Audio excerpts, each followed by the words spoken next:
Hello, once again, my friends. I am Marksman, as always, and we're going to do another keyboard build. This time, it's the one I've been waiting for so long, the Vertex Angle. And, oh man, already the box is just super nice. Come on, camera, focus. Okay, we're good. So we're gonna take it all out one piece at a time. First thing, they have this nice little card, just a nice little thing that just says, "Hey, thanks for supporting us." And I'm very happy to have supported them. It seems like kind of exactly what I wanted out of this group buy. The product is very nice, as we'll see, and the actual timing and the updates, it was all very nice, very above board, very professional. So we also have all of the little components we're going to use. So the footies for the actual case, the gaskets, the alignment pins, we'll see how those work later on. The extra screws, extra pieces, stabilizer shims, all the good stuff. Also, the stabilizer shims are very nice, as we'll also see later on. Here is the PCB. It's a really pretty little PCB. It's got very nice kind of wiring patterns. It just looks very good.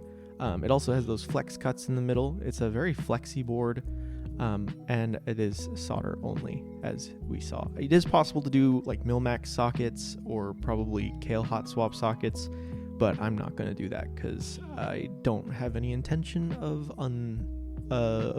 not doing that, or I'm fine with soldering it basically. So next we have the plate foam stuff. So there's the plate foam, there is the pour-on sheet, and then the non-conductive sheet that goes inside the case. We also have the plate here.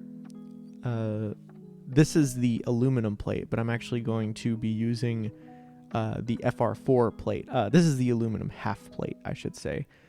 I ordered both and an extra PCB, so at some point, if I wanted to, I could switch it out or make a second kind of angle plate so that I could create it. And it did actually come with all of the foam, all of the other pieces, but I'm going to go run and get the FR4 plate. Here it is. And it also has those nice flex cuts and stuff. And finally, we have the actual case. This very nice little sheet that it came with, cover. And I'm actually going to jump cut to where I have the color corrected version. So I'm sorry that the sheet isn't as pretty, but here it is, the case. This is, it already has the daughter board installed. This is the starry anodization. It's very, very pretty. I gotta be honest, I did a lot of kind of looking around at this board, and I could not find a single imperfection on it. Maybe I just don't have as trained of an eye for looking for case imperfections, but man, it's good. All right, so we're going to disassemble the case. I already did a couple of the screws off camera, trying to make it a little more streamlined. But yeah, I mean, the WoW stick is nice. The couple keyboards that I've made lately have had their screws super receded, so it's really hard and kind of annoying to take apart, or you have to use that little Allen wrench it came with. So here it is, the case disassembled. I'm not going to change the badges. I don't have the extra badges. I like that it says play the angles, know the angles, but man, if you can see, even like the screw holes, the anodization is almost perfect. I don't know if you've seen the video on the Odin V2, but that one had a little bit of kind of discoloration near the screw holes. These ones are like very, very nice, very good quality. And obviously with almost zero of the anodization getting inside the screws as well. So it's it's a very well done thing. And even these little tiny corners, basically zero imperfections. I don't know if you can see that. The very, very corner, there's these tiny little edges, and even they look just perfect. I really like, there you go. That's probably a little easier to see, but those are where the alignment pins will go later on. But man, this is very impressive. So these are the Everglide V2 stabilizers. They are honestly some of the nicest stabs I've ever used, but I mean, they're really expensive for the price, so I guess that kind of makes sense. I clipped ahead because I actually installed them once and then realized that I need the stabilizer shims for them to not rattle around. However, these are some really nice little stabilizer shims. I had to do something similar with the, I think the Zoom recently, or Rena and I had to do that. And that was kind of a little more difficult than I anticipated, but these ones were really easy for some reason. Maybe it was a mixture of the stabilizers, I don't know. But these are my switches that I have created. Well, not like, I didn't like make them, but they are a Frankenswitch of the Epsilons, the Prevail Keyco Epsilons, and the Gateron Milky Pros. Well, specifically the Pro Yellows, but the stem doesn't matter because I'm not using it. But man, they make a very interesting sound, and I'm very happy with how they turned out. It took a long time to make. They also have they have some good stuff about them. Let me show you. So these are the switches up close, the Milky Pro Epsilons, as I've been calling them. They have Deskies films that are made of foam. I was going to say foam films, but I messed it up, and I'm just going to keep that in. They're very smooth, and they have a very unique sound to them, and I'm very happy with how they turned out. And I just wanted to show off as well to make sure to put your keycaps on to measure out where you want everything laid out before you solder it. I'm very glad I did this because there's so many different ways that you can orient these, like the space bar and everything, that I'm quite glad I did it like this. It made it a lot easier and a lot less well, a lot more stress-free. Wow, that was a weird way to word it. But yeah, I'm very happy with that. Another thing is that I just wanted to point out how nice these keycaps are. These are the Dama Key Hush caps. They're triple shot, or some of them are. But man, look at that double shotting. It's just well done. And then just a little quick clip of me soldering things. I'm not even gonna play the whole thing because it's just me soldering stuff. And while it might be interesting to watch, I actually developed a better technique like midway through this. But also I'm glad to report that all of the soldering worked. So yay.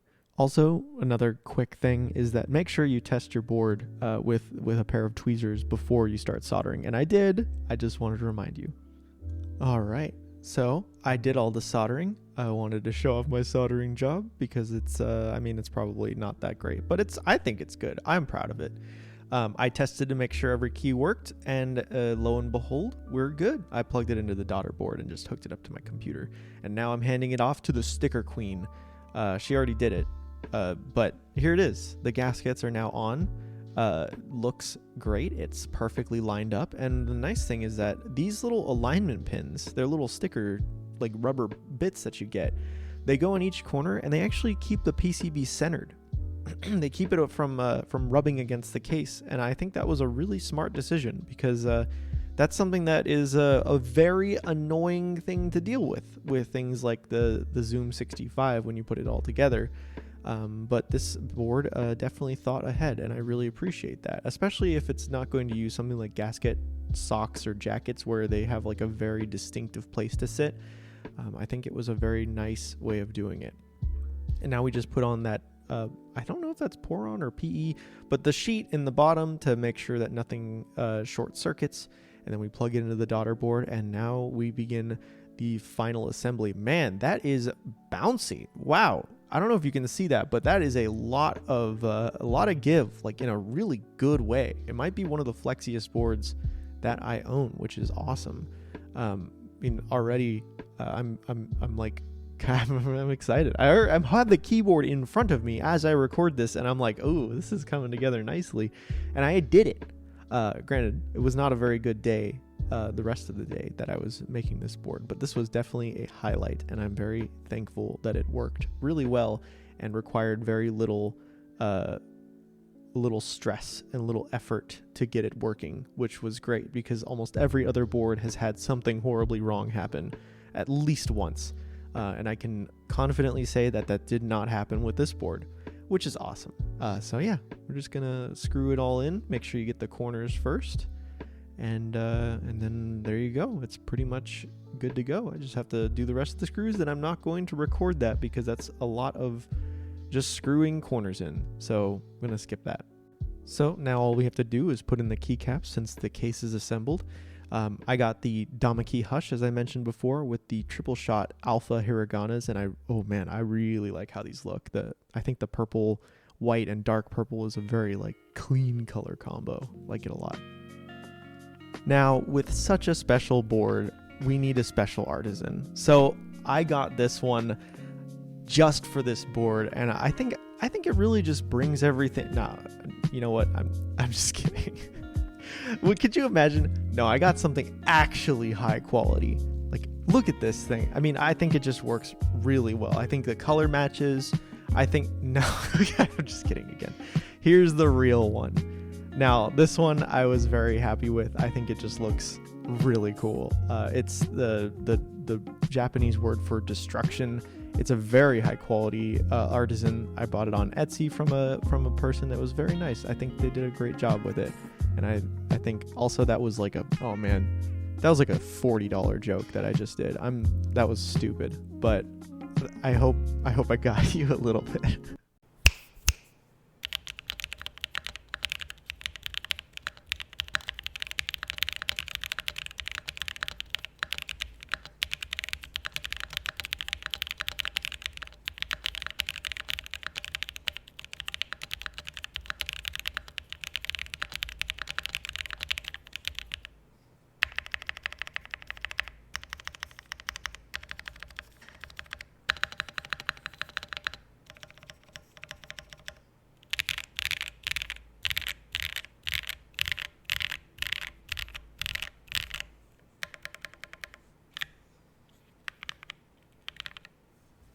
So that's the angle. I'm very happy with how it turned out. My very small qualm is that it has a little bit of like ping to it, but I kind of like the way that the metallic body of it sounds. It has a very unique sound to it, and I really like how my switches sound. I'm quite happy with how it turned out. The only other gripe is I kind of wish I did an LED on the caps lock, but really it's not that big of a deal. Man, this board has a lot of flex. It's a very bouncy, very flexy typing experience, and I'm very happy with it. I think it feels really good to type on. Very unique. I've never felt such a bouncy board before. And I mean I have gasket mounts. It's just a unique feel. I also really like how the spacebar sounds. Like I was very happy with how the stabilizers turned out because they had zero tickiness, zero pinginess, and I am happy. So thank you guys for watching, and I'll see you next time.